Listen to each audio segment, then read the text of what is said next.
Hello hi and good morning to all. आज हम पढ़ेंगे स्टैंडर्ड 7 का एक chapter that is called physical change and chemical change.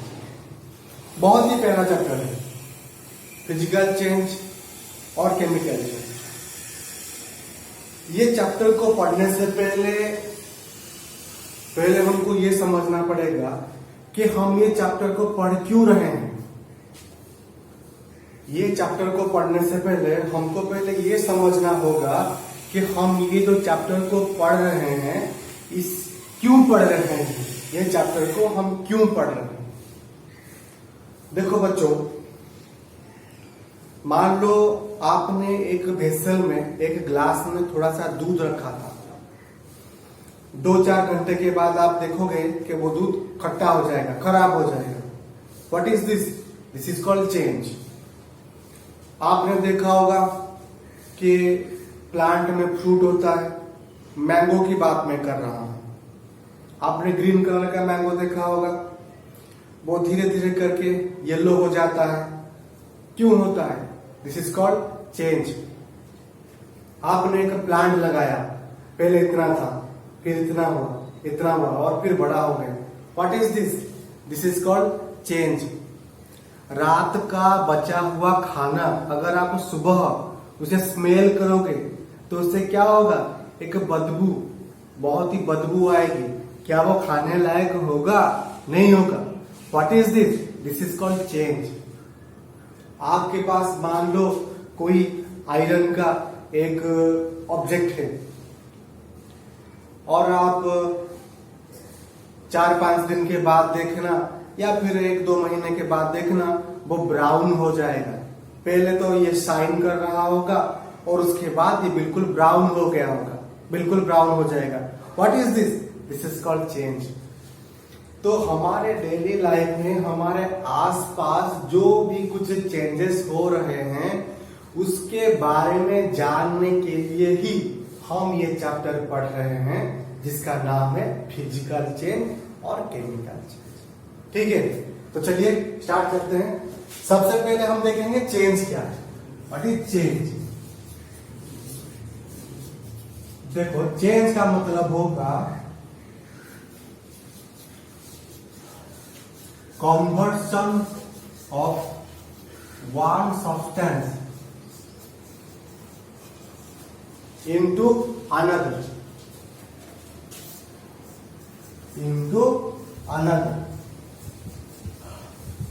मान लीजिए आपके पास कोई एक सब्सटेंस है और वो कोई दूसरे सब्सटेंस में अगर बदल जाता है, दिस इज कॉल्ड चेंज।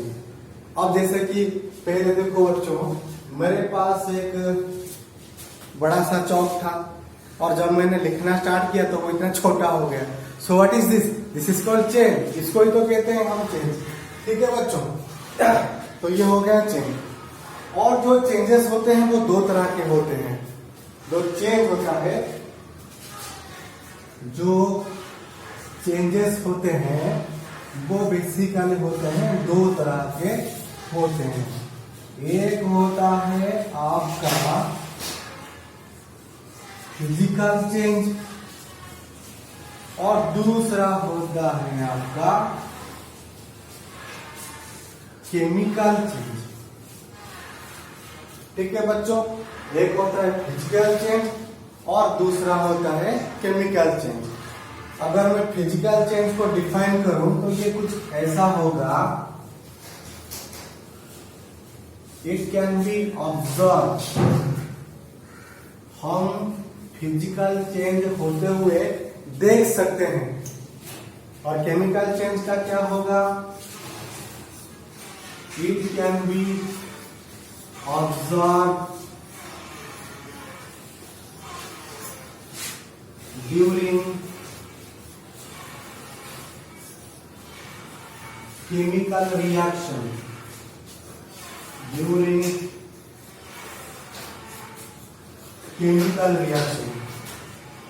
जब कभी केमिकल रिएक्शन हो रहा होगा तब हम उसे देख पाएंगे, वरना हम नहीं देख पाएंगे।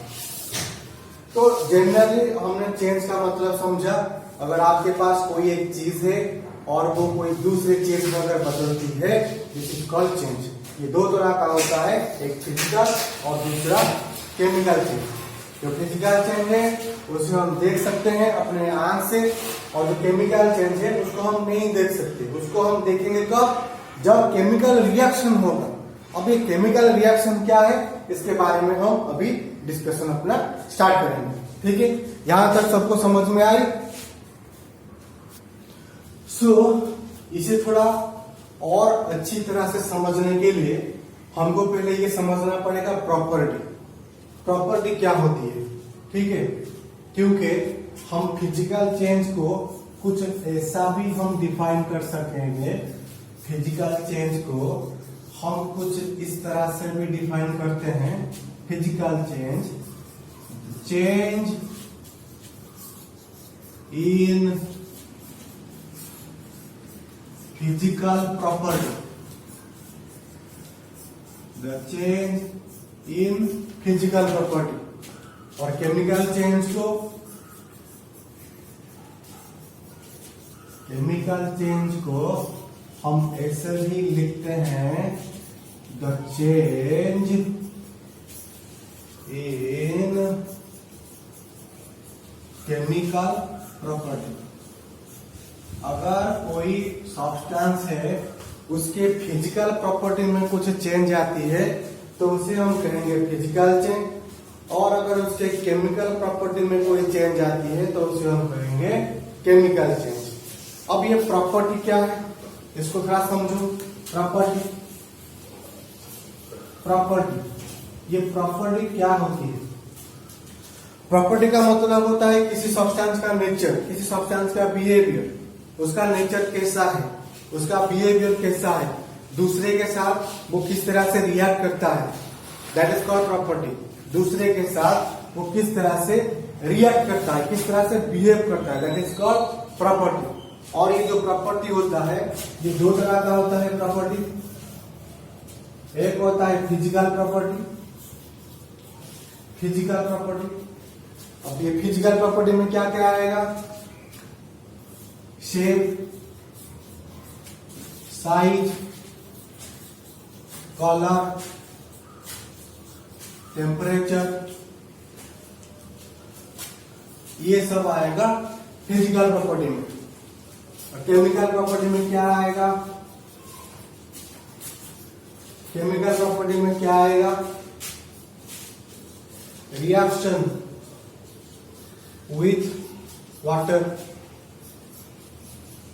आप जो सब्सटेंस का केमिकल प्रॉपर्टी ढूंढ रहे हो वो पानी के साथ कैसे रिएक्ट करता है, पानी के साथ कैसे मिलता है। रिएक्शन का मतलब कंबाइन करता है, पानी के साथ वो कैसे मिलता है। अगर देखो, अगर आप एक छोटा सा सोडियम जो एक मेटल होता है, अगर ये जो हाथ में मैंने जो चौक पकड़ा है, अगर इसी आकार का एक छोटा सा सोडियम आप लोगे और पानी में डाल दोगे तो वहां पर एक्सप्लोजन हो जाएगा। This is called property.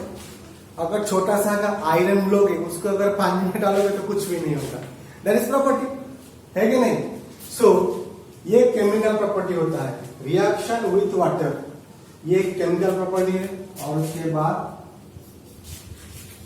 Reaction with oxygen, substance oxygen के साथ कैसे रिएक्शन करता है, उसके साथ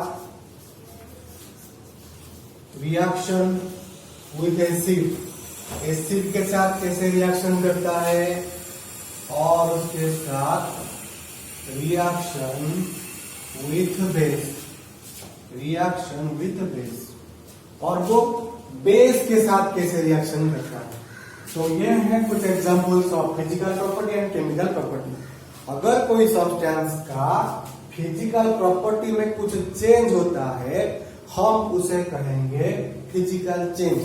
अगर कोई सब्सटेंस का केमिकल प्रॉपर्टी में कुछ चेंज होता है तो हम कहेंगे उसे केमिकल चेंज। और ध्यान है आपको फिजिकल चेंज में कोई न्यू सब्सटेंस, कोई भी नया सब्सटेंस नहीं मिलेगा, लेकिन केमिकल चेंज में आपको एक नया सब्सटेंस मिलेगा। अब एग्जांपल को समझो। अब जैसे कि मेरे हाथ में एक चॉक है, ठीक है, इसका जो शेप है इसको मैं देख पा रहा हूं। तो इसका जो शेप हो गया ये होगा क्या, फिजिकल प्रॉपर्टी। अगर मैं उसको तोड़ देता हूं, अब देखो ये दो छोटे छोटे चौक में बदल गया, क्या हमको कोई नया सब्सटेंस मिला? नहीं मिला। तो इसका मतलब यहाँ पर तो चेंज हुआ है, पहले बड़ा था ये छोटा हो गया, यहाँ पर चेंज हुआ है। मगर कौन सा चेंज हुआ, फिजिकल चेंज हुआ या फिर केमिकल चेंज हुआ? तो यहाँ पे ध्यान दीजिए थोड़ा सा, क्या हमको यहाँ पर कोई नया सब्सटेंस मिला? नहीं मिला। तो यहाँ पर चेंज कहाँ पे हुआ है, फिजिकल में या केमिकल में? इसका जो शेप है, इसका शेप भी चेंज हुआ। सो देखो शेप कहाँ पे आता है, फिजिकल में आता है, फिजिकल प्रॉपर्टी। तो इसका मतलब यहाँ पे क्या हुआ, फिजिकल चेंज हुआ। ठीक है बच्चों, मान लो कि आपके पास एक छोटा सा पेपर है, और जैसे यहाँ पर देखो ये एक बड़ा सा पेपर है। अगर मैं इसको ऐसे बीच से फाड़ देता हूं, इसको मैंने फाड़ दिया, अब ये क्या हुआ, ये कौन सा चेंज हो गया, इसका शेप चेंज हुआ है। इससे क्या हमको कोई नया सब्सटेंस मिला? नहीं मिला। तो इसका मतलब ये कौन सा चेंज हुआ, ये फिजिकल चेंज हुआ। हमको कोई नया सब्सटेंस नहीं मिला, हमको कोई भी नया सब्सटेंस हमको नहीं मिला। ठीक है,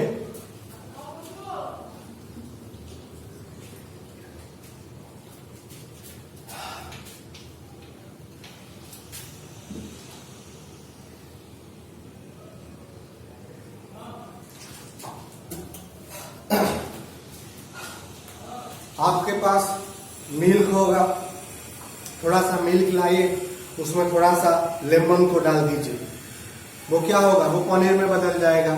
और इसे क्या कहते हैं, this is called chemical change. आप एक पेपर को लाइए, पेपर में आग लगा दीजिए, वो जल जाएगा और राख में बदल जाएगा। व्हाट इज दिस, इसे कहते हैं हम केमिकल चेंज। क्योंकि राख से हमको पेपर दोबारा नहीं मिलेगा, राख से हमको पेपर दोबारा नहीं मिलेगा। So this is called chemical changes. तो अभी तक हमने फिजिकल चेंजेस और केमिकल चेंजेस के एग्जाम्पल देख लिया। अब हम सिर्फ और सिर्फ कुछ केमिकल चेंजेस के बारे में देखेंगे जो हमारे डेली लाइफ में होता है। कुछ केमिकल चेंजेस के बारे में हम देखेंगे। ठीक है, अब थोड़ा ध्यान से देखिएगा। अभी हम 4 केमिकल रिएक्शन के बारे में पढ़ेंगे, सिर्फ 4, और उसको डिटेल में समझेंगे। ठीक है, केमिकल चेंजेस। अभी 4 केमिकल चेंजेस के बारे में देखेंगे और उसको डिटेल में हम समझेंगे। तो सबसे पहला जो हम देखेंगे that is called rusting of iron. Iron में जो रस्ट लग जाता है, जिसको हम बोलते हैं जंग, आयरन में रस्ट लगता है, that is a chemical change. Number 2 में देखेंगे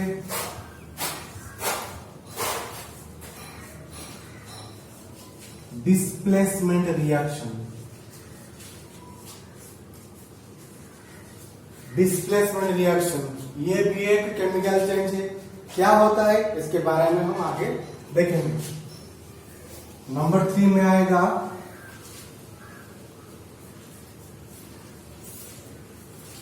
मेटल कार्बोनेट।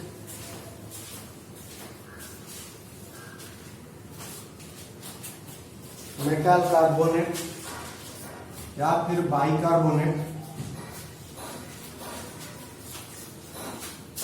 या फिर बाइकार्बोनेट रिएक्ट विथ एसिड। हम ये 3 के बारे में डिटेल में हम चर्चा करेंगे। ठीक है, सबसे पहले रस्टिंग ऑफ आयरन, उसके बाद डिस्प्लेसमेंट रिएक्शन, उसके बाद मेटल कार्बोनेट या फिर bicarbonate react with acid. Acid के साथ कैसे रिएक्ट करता है, ये 3 इंपोर्टेंट केमिकल चेंज के बारे में हम देखेंगे। ठीक है, तो सबसे पहले हम देखेंगे रस्टिंग क्या होता है? रस्टिंग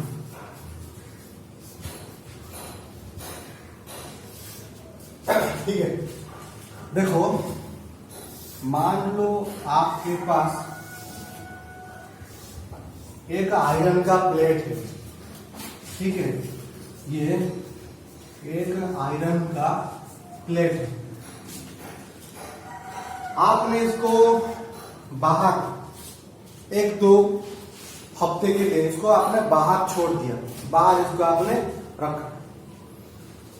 ये आयरन प्लेट क्या होगा, अभी हमारे एटमॉस्फेयर में जो ऑक्सीजन है इसके कांटेक्ट में आएगा,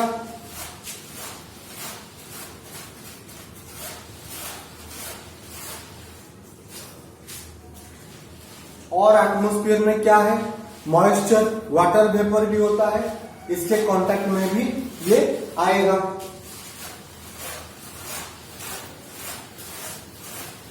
जब आपका आयरन प्लेट ऑक्सीजन और वाटर के कांटेक्ट में आएगा तब क्या होगा, ये आयरन प्लेट के ऊपर एक ब्राउन कलर का कोटिंग,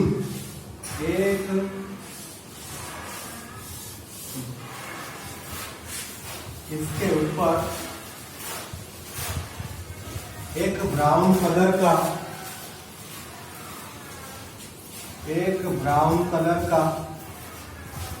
कोटिंग आ जाएगा। दिस ब्राउन कलर कोटिंग, ये जो ब्राउन कलर का कोट आ गया, उसे हम कहते हैं रस्ट। इसको हम कहते हैं रस्ट, और ये रस्ट आयरन से अलग होता है, ठीक है। और ये जो रस्ट होता है ये आयरन से बिल्कुल अलग होता है। This process is known as rusting. इस प्रोसेस को हम कहते हैं रस्टिंग। फिर से एक बार, मान लो आपके पास कोई एक आयरन का एक ऑब्जेक्ट है, आपने उसको बाहर रख दिया, कुछ दिनों के लिए बाहर रख दिया। जब आप उसे बाहर रखते हो तो हमारे एटमॉस्फेयर में जो मॉइस्चर होता है, जो ऑक्सीजन होता है, ये आयरन के कांटेक्ट में आता है।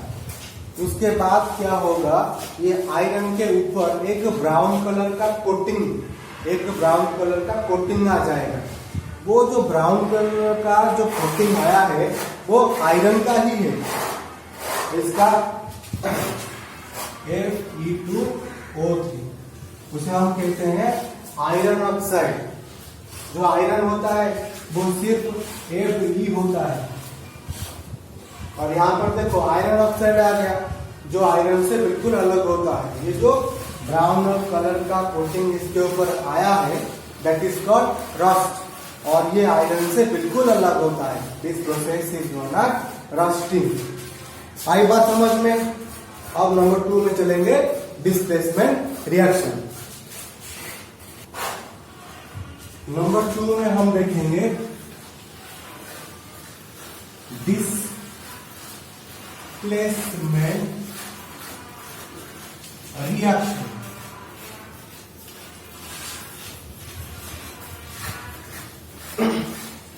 डिस्प्लेसमेंट रिएक्शन, ये डिस्प्लेसमेंट रिएक्शन भी एक केमिकल चेंज है। डिस्प्लेसमेंट रिएक्शन को समझने के लिए हमें पहले मेटल क्या है ये समझना पड़ेगा।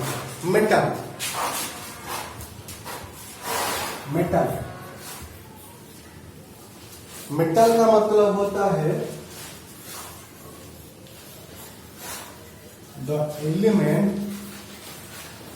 That shines. जो एलिमेंट शाइन करता हो उसे हम कहते हैं मेटल। जो एलिमेंट शाइन करता हो, हालांकि इसका जो डेफिनेशन यहाँ में मैंने लिखा है वो अलग है, आप हायर क्लासेस में पढ़ोगे। फिलहाल आपकी क्लास के लिए द एलिमेंट दैट शाइन्स, जो मेटल शाइन करता हो, हम उसे कहेंगे मेटल। और मैं यहां पर 4 मेटल के नाम सिर्फ लिखता हूं।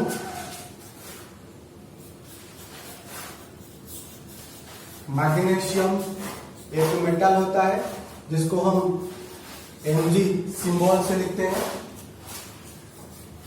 उसके बाद जिंक भी एक मेटल होता है जिसका सिंबल Zn होता है। आयरन भी एक मेटल है जिसको हम लिखते हैं सिंबल Fe। और कॉपर ये भी एक मेटल होता है जिसको हम सिंबल से लिखते हैं Cu। ठीक है, तो यहां पर क्या होता है, ये 4 मेटल हमने लिख दिया। हालांकि मेटल का जो नंबर है वो 90 से ऊपर होता है, मगर फिलहाल बात को समझने के लिए हम सिर्फ 4 से शुरू करेंगे। ठीक है, क्योंकि कॉन्सेप्ट जो होता है वो क्लियर होना चाहिए। ठीक हो, सो यहां पर देखो ध्यान से, ये जो 4 मैंने लिखा है मेटल, मेटल का मतलब होता है जो चीज, जो एलिमेंट शाइन करता है। ये भी शाइन करता है, ये भी और ये चारों शाइन करते हैं, इसीलिए इनको कहा जाता है मेटल। मगर इनमें सबसे ज्यादा जो रिएक्टिव होता है, रिएक्टिव का मतलब कुछ ऐसे याद रखो, जो सबसे ज्यादा गुस्से वाला। रिएक्टिव का मतलब कुछ ऐसे याद रखो, जो सबसे ज्यादा गुस्से वाला होता है। ये रिएक्टिव क्या है, रिएक्टिवनेस क्या है, रिएक्टिविटी सीरीज क्या है, ये आप 10th क्लास में पढ़ोगे, 9th और 10th में पढ़ोगे। तो बात को समझने के लिए तो कुछ तो चाहिए होगा ना, ऐसा तो नहीं है कि बीच में छोड़ दें, ठीक है नहीं। सो आप ये याद रखो, जो रिएक्टिवनेस का मतलब होता है जो गुस्से वाला, ज्यादा गुस्से वाला, जिसको जल्दी गुस्सा आ जाता है। तो ये जो 4 मेटल्स यहां पर मैंने लिखा है, इनमें से सबसे ज्यादा गुस्से वाला होता है मैग्नीशियम, और उसके बाद दूसरे नंबर पे जिंक, और तीसरे नंबर पे आयरन, और चौथे नंबर पे कॉपर।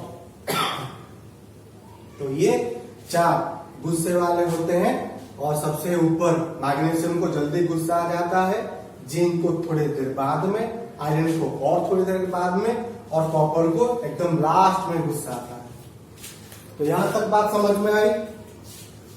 तो पहले हमने देखा मेटल का मतलब जो चीज साइन करता हो, उसके 4 एग्जांपल्स हमने देखे, मैग्नीशियम, जिंक, आयरन और कॉपर। मैग्नीशियम का सिंबल Mg, जिंक का Zn, आयरन का Fe और Cu का कॉपर। और उसके बाद हमने देखा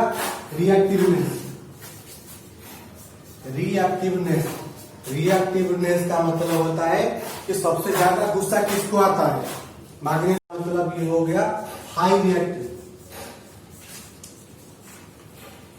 इसको थोड़ा सा कम, इसको और कम, और इसको कॉपर को बहुत ही कम। ठीक है, कहां तक बात क्लियर हुई। तो अब हम देखेंगे एग्जांपल्स देखेंगे। ठीक है।